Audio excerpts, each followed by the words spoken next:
অসমৰ বানপীড়িতক সহায়ৰ বাবে আগবাঢ়ি আহিছে বলিউড। #Circle of Hope লিখি ছ'চিয়েল মিডিয়াত আলিয়া ভাটৰ আহ্বান। অসমত বজৰংগী ভাইজান ছলমান খানৰ বিং হিউমেনৰ অভিযান। এই সংকটপূৰ্ণ সময়ত অসমৰ লাখ লাখ বানপীড়িতৰ কাষত থিয় দিছে বলিউডৰ বহুকেইগৰাকী জনপ্ৰিয় অভিনেতা অভিনেত্ৰীয়ে। বলিউডৰ তাৰকাসকলে কেৱল সামাজিক মাধ্যমৰ জৰিয়তেই নহয়, বৰঞ্চ বহুকেইজন তাৰকাই বান বিধ্বস্ত অঞ্চলত আশ্ৰয় শিবিৰ আৰু বান সাহায্য সামগ্ৰী বিতৰণৰ বাবে নিজাববীয়াকৈ কামো আৰম্ভ কৰিছে। অসমৰ বান আক্ৰান্তৰ কাষত ছুপাৰষ্টাৰ ছলমান খান। ছলমান খানে তেওঁৰ বিং হিউমেন ফাউণ্ডেশ্যনৰ জৰিয়তে অসমৰ বানপীড়িতৰ বাবে এক বিশেষ সাহায্য অভিযান আৰম্ভ কৰিছে।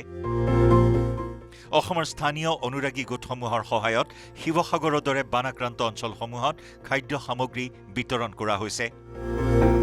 পৰৱৰ্তী পৰ্যায়ত ঔষধ, খোৱাপানী আৰু অনাময় সামগ্ৰী যোগান ধৰাৰ পৰিকল্পনা কৰিছে ফাউণ্ডেশ্যনটোৱে। ছ'চিয়েল মিডিয়াত আলিয়া ভাটৰ আৱেগিক পোষ্ট।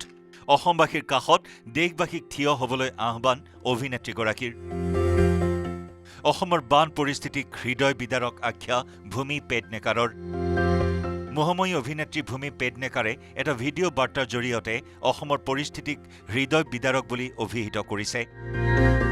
তেওঁ BDRF Assam flood emergency relief কেম্পেইনৰ জৰিয়তে সাহায্য আগবঢ়াবলৈ আহ্বান জনাইছে।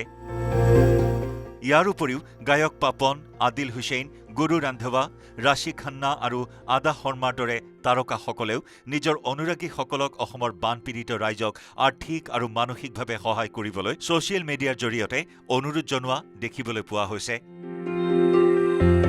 Bureau' report, news 18 Assam north east.